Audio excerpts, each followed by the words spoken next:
Hello friends, welcome to study IQ। आज हम लोग बात करने वाले हैं एनआरआईज के बारे में और क्या एनआरआईज को पोस्टल वोटिंग की सुविधा मिलेगी, इस चीज के बारे में बात करने वाले हैं।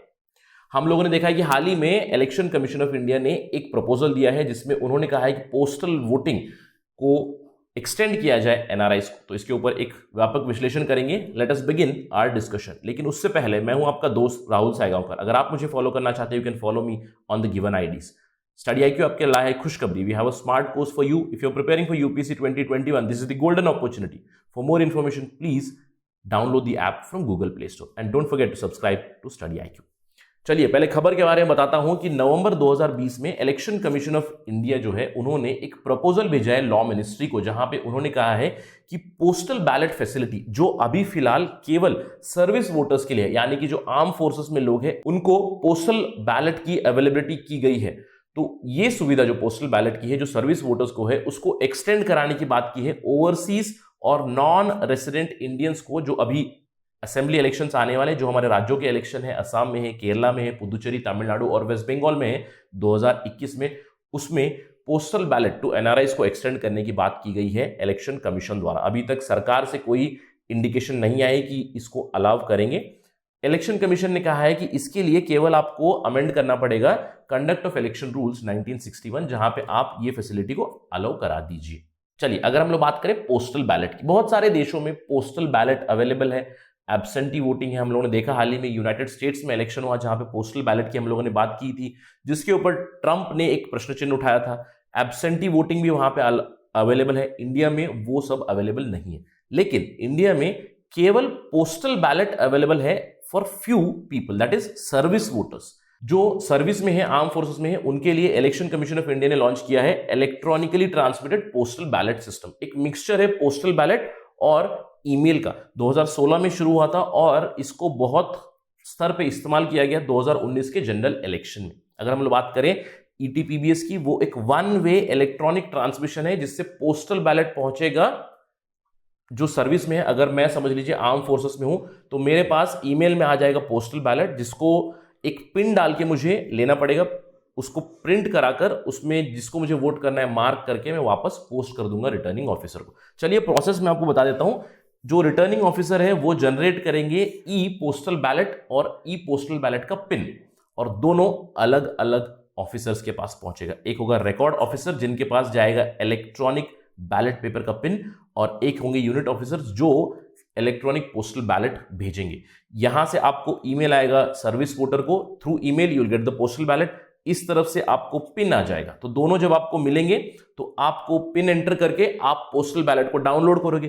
पोस्टल बैलेट को डाउनलोड करके प्रिंट करके आप अपना वोट डालोगे और उस चीज को रिटर्न कर दोगे रिटर्निंग ऑफिसर को। ये पहुंच जाएगा रिटर्निंग ऑफिसर के पास, और रिटर्निंग ऑफिसर रिसीव करेंगे बैलेट, चेक करेंगे सब कुछ ठीक है या नहीं, और उसके बाद आपका वोट या आपका बैलेट एक्सेप्ट किया जाएगा। तो एक मिक्सचर है इलेक्ट्रॉनिक ईमेल बेस्ड ऑथेंटिकेशन का, यानी कि आप ही वो इंसान है, आप ही की ईमेल आईडी पे, फोन पे एटसेट्रा वो आएगा, जो पिन आएगा उस पिन को जब आप एंटर करोगे तभी आप अपना बैलेट पेपर डाउनलोड कर सकते हो।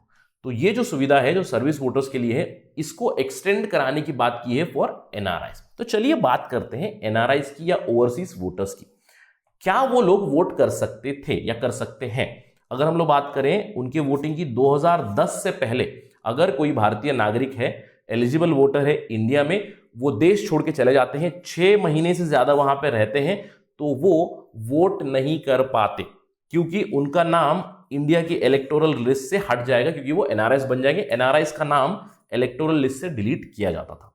लेकिन 2010 में रिप्रेजेंटेशन ऑफ पीपल एक्ट को अमेंड किया गया। 2010 के अमेंडमेंट में यह कहा गया कि वो एनआरआईज जो बाहर रहते हैं, 6 महीने से ज्यादा अब्रॉड है, वो ओवरसीज इलेक्टर बन के अपने आप को एनरोल करा सकते हैं। जिस किसी देश में है वहां पे वो ओवरसीज इलेक्टर बन के रजिस्टर करा देंगे, and they can vote there itself. जहां पे भी जिस किसी देश में है वहां पे wherever the consulate is there, वहां पे उनको एक जगह बताई जाएगी, वहां पे इन पर्सन जाकर उनको वोट करना था, तो वो वोट रजिस्टर हो जाएगा। अगर हम लोग बात करें कितने लोग हैं ओवरसीज वोटर, देखिए 2019 का ये डेटा है, अप्रोक्सीमेटली 17.5 मिलियन इंडियन डायस्पोरा है, जो सबसे लार्जेस्ट है वर्ल्ड में। और अगर मैं जोड़ दूं एनआरआईस और पीआईएस का data, it will be approximately 32 million के आसपास लोग हैं भारत के या फिर भारतीय ओरिजिन के, भारतीय मूल के। तो काफी ज्यादा इलेक्टोरेट है। तो 2010 के बाद ये लोग वोट कर सकते हैं, लेकिन इन पर्सन जाना पड़ेगा, जहां पे इनको बताया गया है वहां पे जाकर इनको वोटिंग करनी पड़ेगी। In person they have to go compulsorily. तो क्या ये फैसिलिटी अवेल की थी लोगों ने? अगर हम लोग बात करें 2014 के जनरल इलेक्शन की, क्योंकि 2010 में अवेलेबल करा दिया गया था कि NRIs and overseas electors can register themselves and they can vote at a specified place in person. अगर आप जाओगे तो 2014 में कितने लोगों ने रजिस्टर किया था? केवल 11,000 लोगों ने रजिस्टर किया था ओवरसीज, और 11,000 में से बहुत ही कम लोगों ने वोट भी किया था। अगर हम लोग बात करें 2019 की, 2019 में काफी ज्यादा लोगों ने रजिस्टर किया था।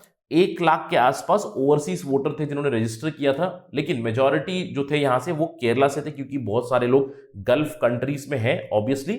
देखिए यहां पे आप खबर देख सकते हैं कि 25,000, 1 लाख में से जो 25,000 लोग हैं जो इंडियन रजिस्टर्ड है, they have voted in the Lok Sabha polls. तो only 1/4 of the people who have registered voted. तो 2010 के बाद फैसिलिटी दी गई है। सबसे पहली चीज तो है कि वो रजिस्टर नहीं कर रहे हैं, कम लोग रजिस्टर कर रहे हैं। हम लोगों ने देखा कि अप्रोक्सीमेटली 17.5 मिलियन डायस्पोरा है, 32 मिलियन एनआरआईस एंड पीआईओस है, तो रजिस्टर काफी कम लोग कर रहे हैं, वोट उससे भी कम लोग कर रहे हैं। तो इनको भी अधिकार है कि वो ज्वाइन करें ये फेस्टिवल ऑफ डेमोक्रेसी जो है इंडिया का इलेक्शंस, तो इसमें वो भाग ले। लेकिन क्यों भाग नहीं ले रहे हैं? क्योंकि उनको इन पर्सन जाना है स्पेसिफिकली टू वोट। तो इसीलिए जो ये प्रोविजन है कि आप इन पर्सन जाए वहां पे एलिजिबल वोटर्स जो है अपना मैंडेट एक्सरसाइज करने के लिए, उसकी वजह से काफी कम वोटर्स वोट कर रहे हैं, ये देखा गया है। अगर हम लोग बात करें इस प्रोविजन को हटाने की, जो बात है बहुत सालों से चल रही है। 2017 में मोदी सरकार ने ये जो रिस्ट्रिक्शन था कि फिजिकली जाकर आपको वोट करना है, इसको हटाने की बातें की गई थी। इनफैक्ट एक बिल लाया गया था पार्लियामेंट में, जहां पे अगर वो नहीं है, ओवरसीज वोटर का तो छोड़िए, वो अपने बिहाफ पे एक प्रॉक्सी से भी वोट कास्ट करा सकते हैं। इस तरह के कुछ प्रावधान लाए थे, लेकिन ये बिल लैप्स हो गया 2019 में। जब लोकसभा डिसॉल्व हो गई तो उसके साथ ही बिल भी लैप्स हो गया। यानी कि मुहिम तो चल रही है कि एनआरआईस के वोट ज्यादा से ज्यादा हो, क्योंकि हम लोग जानते हैं कि मोदी सरकार इट हैज ऑलरेडी टोल्ड कि we want NRIs to be a part of this democracy and vote, क्योंकि diaspora is a main part and parcel. इसके चलते अभी इलेक्शन कमीशन ऑफ इंडिया ने सरकार से कहा है कि एनआरआईस को भी वही सुविधा दे जो सर्विस वोटर को अवेलेबल है, कि आप घर बैठे वोट कर सकते हो।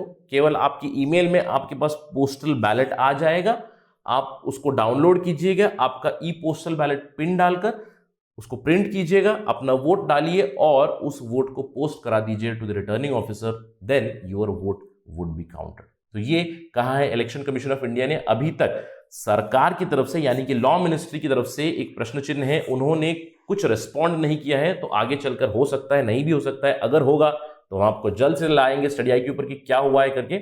Only time will tell whether the law ministry will accept the recommendation और not, but you are totally free, but you do respond. क्या आपको लग रहा है कि इलेक्शन कमीशन ऑफ इंडिया का जो प्रपोजल है वो ठीक है या नहीं? Do let me know your thoughts in the comment section, whether the NRIs and the overseas voters, should they get postal ballot or not. That's it from my side on this part of discussion. Thank you for watching. Jai Hind.